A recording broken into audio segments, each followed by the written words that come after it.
ತುಂಬ ಖುಷಿ ಆಗ್ತಾ ಇದೆ. ಆರ್ ಸಿ ಬಿ 18 ವರ್ಷ ಆದಮೇಲೆ ಕಪ್ ಹೊಡೆಯುತ್ತೆ ಅಂತ ನಮಗೆ ಭರವಸೆ ಇದೆ. ಇನ್ನೊಂದೇನು ಅಂದರೆ ನಾನು ನಿನ್ನೆ ರೀಲಲ್ಲಿ ನೋಡಿದ್ದೆ, ಏನಂದರೆ ಮಹಾಭಾರತನೂ 18 ವರ್ಷ ಆಯ್ತಲ್ವಾ, ಅದೇ ಥರ ಇದೂ 18 ವರ್ಷ ಆದಮೇಲೆ ನಾವು ಕಪ್ ತೆಗಿತೀವಿ, ಅವರು ಪಾಂಡವರು ಗೆದ್ದಂಗೆ ನಾವೆಲ್ಲ ಆರ್ ಸಿ ಬಿ ಫ್ಯಾನ್ಸು ಪಾಂಡವ್ರ ಥರ ಫೀಲಿಂಗ್ ಇದೆ.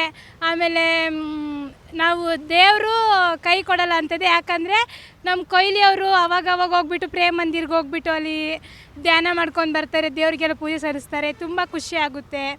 ಆಮೇಲೆ ನಾವೆಲ್ಲ ಸ್ಟಾರ್ಟಿಂಗಲ್ಲಿ ಸಿಕ್ಕಾಪಟ್ಟೆ ಬೈಕೊಂಡ್ವಿ IPL ಆಕ್ಷನ್ ಮಾಡಿದಾಗ, ಏನು ಇವ್ರು ಇಂಥ ಡಬ್ಬ ಪ್ಲೇಯರ್ಸ್ಗಳನ್ನ ಸೆಲೆಕ್ಟ್ ಮಾಡಿದಾರಂತ. ಇವಾಗ ತುಂಬ ಖುಷಿ ಆಗ್ತಾಯಿದೆ.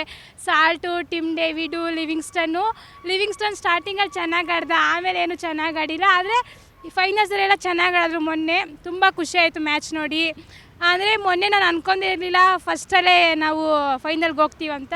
ತುಂಬ ಖುಷಿ ಆಯಿತು. ಮೊನ್ನೆ PBKS ವರ್ಸಸ್ RCB ಇದ್ದಾಗ ಅದು ವಿಕೆಟ್ಸ್ ಚೆನ್ನಾಗಿ ಎತ್ತಿದ್ರು, ಇವತ್ತು ಹಂಗೆ ಎತ್ತಿದ್ರೆ ಚೆನ್ನಾಗಿರುತ್ತೆ. ನನಗೆ RCB ಅಂದರೆ ತುಂಬ ಇಷ್ಟ. ನಮ್ಮ ಫ್ಯಾಮಿಲಿ ಫುಲ್ RCB ಫ್ಯಾನ್ಸ್ ಒಂಥರ. ನಮ್ಮ ಅಣ್ಣ ಹೆಂಗಂದರೆ RCB ಮ್ಯಾಚ್ ಇರ್ತಿದ್ದೆ, ಆಲ್ರೆಡಿ ಕ್ರ್ಯಾಕರ್ಸ್ ಎಲ್ಲ ತೊಗೊಂಬಂದು ಇಟ್ಟವನೆ, ಅದು ಗೆದ್ರೂ ಅವ್ನು ಹೊಡಿಲೇಬೇಕು, ಸೋತ್ರು ಹೊಡಿಲೇಬೇಕು ಅಂತ ಅಂದ್ಬಿಟ್ಟು. ಸೊ ಐ ವಿಶ್ ಸೋತ್ರು RCB, ಗೆದ್ದರು RCBನೇ. All the best for RCB teams and all the members and supporters of the RCB teams. Thank you. Nisha.